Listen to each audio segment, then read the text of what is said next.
Selamat pagi pemirsa, Hidup Sehat TV One kembali hadir menemani Anda untuk membahas informasi seputar kesehatan.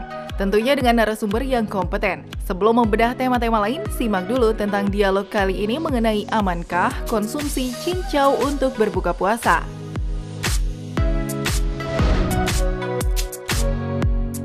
Kita semua tentu mengenal tanaman cincau atau grass jelly yang biasa kita konsumsi sebagai minuman yang menyegarkan.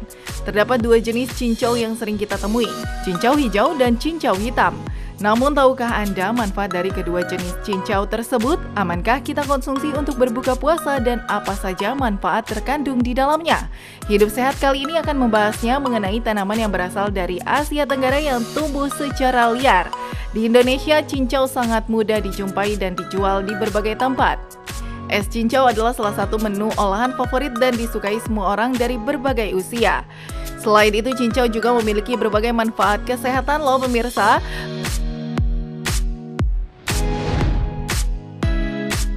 Beberapa manfaat cincau yang diketahui adalah untuk membantu menurunkan tekanan darah, penyeimbang gula darah, dan penyakit hati.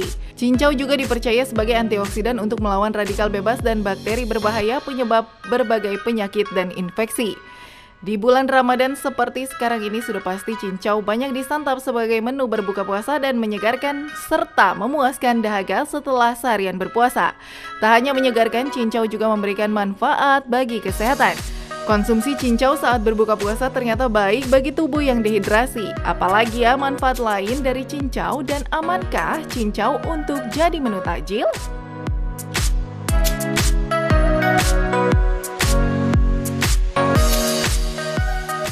Selamat pagi pemirsa Hidup Sehat, apa kabarnya ini? Masih kuat nggak puasanya? Abis ngeliat yang seger-seger tadi, mudah-mudahan masih kuat ya. Bertemu lagi bersama saya Intan Somadina dan saya ditemenin sama yang udah lama banget nih nggak datang ke sini. Ada Dokter Ekles. Apa kabar Intan? Baik Dokter Ekles. Aduh kita pas banget ya, ada yang hitam, ada yang hijau. Sama kayak tema kita hari ini cincau. Benar, cincau hitam dan cincau hijau tadi ya. Dan kita tidak sendiri Intan. Ya. Kita sudah ditemani oleh Dokter Maria, spesialis gizi klinik. Selamat pagi Selamat Dokter pagi. Ekles. Selamat pagi dokter. Sehat ya dok? Sehat ya? Luar biasa sehat. Iya, cincau putih. Oh nggak ada ya? Merah.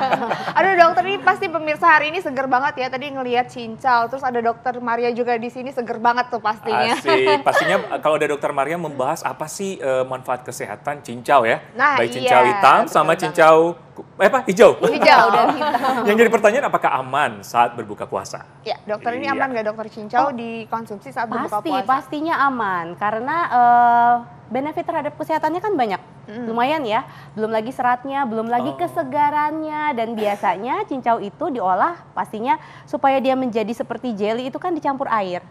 Dicampur air, kemudian lagi diolahnya ditambahkan air yang menyegarkan, campuran buah, tentu ini bagus sekali kalau dijadikan sebagai sajian saat berbuka.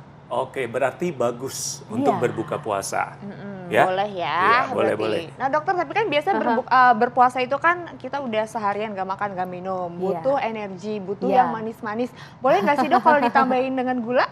Iya, kalau kita ngomongin gula, sebenarnya saat kita berpuasa sekian jam, sekitar 12-an jam ya.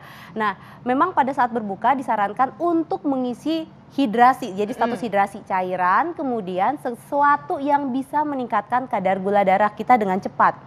Biasanya memang pakai yang manis, entah itu buah, kemudian sedikit gula.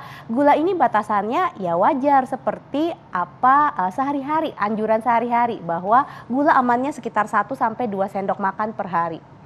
Total dari yang buka saat buka, kemudian saat sahur, sebaiknya sekitar 2 sendok makan. Berhubung dengan yang manis-manis nih tadi, ada fakta mitos nih. Nah, Baik. konsumsi cincau dapat membantu mengendalikan kadar gula darah. Fakta atau mitos? Fakta. Fakta dok, kenapa? Fakta ya? Jadi begini, kita kan mengenal ada cincau hitam dan cincau hijau. Pas ya? Pas ya, jadi kita harus tahu dulu bahwa ini bukan menggunakan pewarna. Secara alami memang cincau hitam berasal dari daun yang setelah diolah dia menjadi cincau hitam. Cincau hijau juga demikian. Nah, jadi bukan menggunakan pewarna dan ini sudah turun-temurun digunakan dari zaman dahulu biasanya oleh Chinese medicine ya, untuk menyegarkan, katanya untuk menurunkan hipertensi dan salah satunya untuk mengendalikan gula darah. Kemudian biasa diteliti mengapa jadinya fakta karena ternyata serat di dalam cincau mampu membantu mengendalikan gula darah di dalam tubuh kita. Sebenarnya selain segar saat kita berbuka, bagus juga pada saat kita menjelang imsak. Jadi serat ini cukup menjaga supaya tahan lapar, kemudian lagi gula darah jadi terjaga gitu ya. Benar-benar karena serat tadi ya. Ya, ini bisa jadi saran juga ya. Tapi dokter, ini kan tadi dokter bilang ada cincau hitam, ada cincau hijau. Sebenarnya apa sih dok bedanya cincau hijau sama cincau hitam? Ya, jadi kalau cincau hitam itu ada nama latinnya Mesona plantaris kalau saya tidak salah. Kemudian cincau hijau itu sesuatu, aduh saya juga sulit untuk mengingatnya, tetapi itu mudah sekali didapatkan untuk kita orang Indonesia. Karena kalau cincau hitam itu memang biasanya sudah berupa kemasan yang tinggal kita potong-potong. Walaupun ada yang mungkin bisa dibuat dari bubuk, ada yang mungkin dari daun yang sudah kering, daun cincau hitam. Sedangkan cincau hijau ini biasanya daun segar yang kemudian diremes-remes, lalu disaring, dan secara alami dia akan mengeras gitu. Ya. Kalau cincau hitam setahu saya masih dicampur dengan sedikit tepung sagu supaya dia bisa terbentuk menjadi jelly. Oh, makanya cincau hitam itu agak-agak lebih keras. Ya, dan mudah dibentuk-bentuk dibandingkan kalau cincau hijau kan dia licin ya. Tapi kalau manfaatnya sama aja ya? Manfaatnya tinggi serat dan tentunya ada sedikit dari penelitian sih sedikit perbedaan dari benefitnya, tetapi secara in general harusnya sama. Sama ya. Nah ini fakta mitos lagi dokter.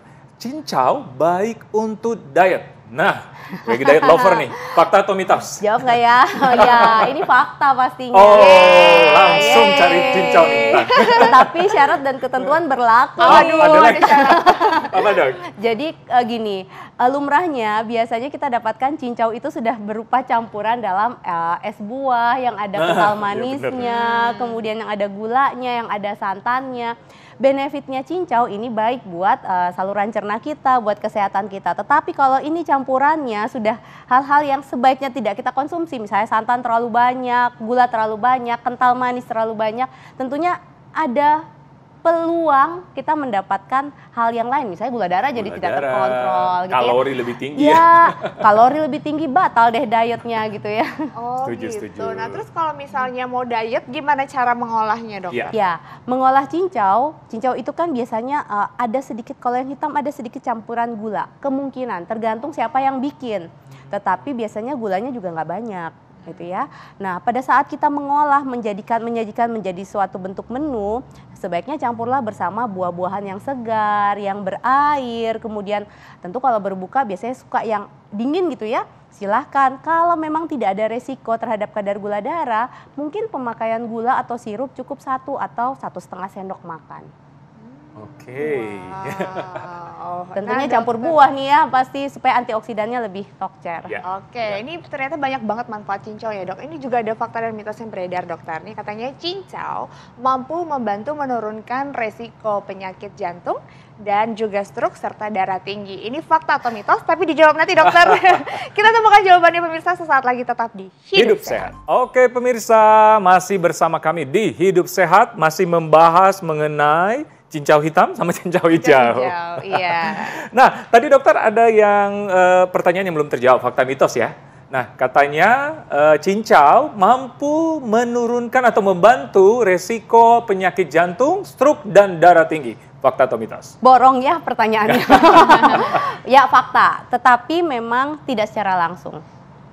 Ya, mengapa demikian? Karena gini, di dalam cincau ini kan dia seratnya cukup baik, jadi mampu mencegah supaya lemak-lemak jahat, kolesterol tidak terserap kembali di dalam usus kita dan tidak masuk ke dalam tubuh kita. Jadi resiko dislipidemi atau lemak-lemak yang meningkat di dalam tubuh kita ini bisa menurun. Otomatis kita membantu mengurangi resiko penyakit jantung. Bagaimana dengan stroke? Kalau stroke dan hipertensi yang berperan adalah sifat antioksidan di dalam cincau ini, karena ternyata mempunyai fitokimia dan juga flavonoid. Jadi kita kenal fitokimia dan flavonoid yang alami ini sebagai antioksidan yang baik sekali untuk menjaga banyak aspek untuk kesehatan kita, terutama termasuk diantaranya untuk tadi tensi dan stroke. Hipertensi dan stroke ya. Oke, nah dokter, tapi kan ini kan dokter bilang tidak secara langsung. Ya. Nah, untuk supaya mendapatkan manfaatnya, supaya mencegah semua penyakit itu gimana nih dok cara mengkonsumsinya? Cara mengonsumsinya jangan lupa. Jadi si cincau ini Anda mengonsumsi seberapa banyak pun tidak akan menyembuhkan apapun. Jadi harus sebagai kombinasi dengan dengan asupan nutrisi harian. Jadi jangan lupa harus proteinnya sehat, lemaknya yang baik, karbonya ya cukup dan karbo yang kompleks yang baik ya. Kemudian juga serat yang lain dan buah dan sayur yang lain harus kombinasinya harus pas. Iya, setuju dok. Pokoknya gizi harus seimbang ya dokter ya. Betul sekali. Nah dokter, ini ada fakta dan mitos berikutnya. Ini katanya cincau dapat mencegah pertumbuhan tumor. Ini fakta atau mitos? Ya, ini masih mitos. Oh, mitos. Jadi secara turun-temurun salah satunya yang diharapkan adalah bahwa si cincau, saya kalau mau ngomong cincau lihat dokter Eklas baju hitam dan lihat Intan dulu baju hitam. Langsung mewakili ya dok. Jadi cincau ini ternyata secara turun-temurun dipercaya mencegah kanker, mungkin dari sifat antioksidannya. Sayangnya sampai sekarang penelitian belum yang membuktikan itu belum kuat bahwa sebenarnya cincau secara langsung akan menurunkan resiko kanker, ya. Kecuali mungkin dari sifat antioksidannya tadi. Ya, tapi ya tidak salahnya kalau kita mengkonsumsi ya, karena banyak manfaatnya untuk kesehatan. Maka itu konsumsi cincau ya tadi dijadikan variasi, bukan sebagai pengobatan. Oke. Nah dok, terakhir nih tips cara konsumsi cincau yang baik dan benar. Dan ada nggak efek samping dok? Oh, biasanya efek samping, kita ngomong efek samping dulu ya dokter Eklas. Jadi efek samping yang biasa didapatkan adalah karena seratnya yang banyak. Orang-orang yang jarang mengonsumsi serat, jarang mengonsumsi sayur dan buah yang cukup, kemudian mengonsumsi cincau dalam jumlah yang banyak terus-menerus, ini biasanya ada rasa tidak nyaman di dalam saluran cernanya. Walaupun demikian, cincau yang hijau ini sebenarnya sudah terbukti mencegah diare, menjaga struktur saluran cerna dengan baik, sedangkan kalau yang hitam lebih ke arah antioksidan dengan menjaga kadar gula darah, itu dari bukti penelitian. Nah, tipsnya. Apa tuh dok? Oke. Tips mengonsumsi cincau agar mendapatkan benefit yang baik tentunya kombinasikan dengan serat alami yang lain seperti misalnya yang segar dari buah nanas, buah apel dan dijadikan satu dan diolah menjadi sesuatu yang enak untuk dikonsumsi. Lalu sebagai tambahan biar segar, usahakan kurangi campuran gula, sirup, susu kental manis, ataupun segala sesuatu yang berbau simple karbo, tentunya agar benefit yang kita harapkan dari asupan serat tadi bisa kita peroleh. Oke. Harus dikurang-kurangin ya dok ya. Dan juga bukan hanya untuk buka puasa, baik juga pada saat kita setelah sahur. Puasa pun? Sahur terutama menjelang imsak supaya menjaga kadar gula dan tadi tahan lapar. Karena fiber ya? Iya. Ini aman setiap hari dokter, kalau misalnya kita mau konsumsi setiap hari aman dalam jumlah yang wajar dan tentunya tadi kombinasi ya. Sebagai tambahan saja dan sebagai kombinasi dengan bahan alami lainnya. Oke. Terima kasih dokter. Terima kasih banyak. Buka puasa nanti langsung konsumsi cincau. Iya, langsung. Apalagi bagus buat diet kan. Iya, setuju banget. Kayaknya kita setiap hari diet ya dok. Sama dong kita ya. Iya, dokter Eklas. Tapi biasanya puasa ini itu kan ada, penyakit yang sering dikeluhin. Panas dalam. Wow. Iya, ini sering terjadi dikeluhkan masyarakat, apalagi pada saat puasa ya. Iya. Nah, yang jadi pertanyaan, apakah cara mengatasi atau gejala penyebab panas dalam pada saat puasa apa sih? Ya, nanti kita akan bahas ya. Pemirsa jangan kemana-mana, tetap di Hidup Sehat.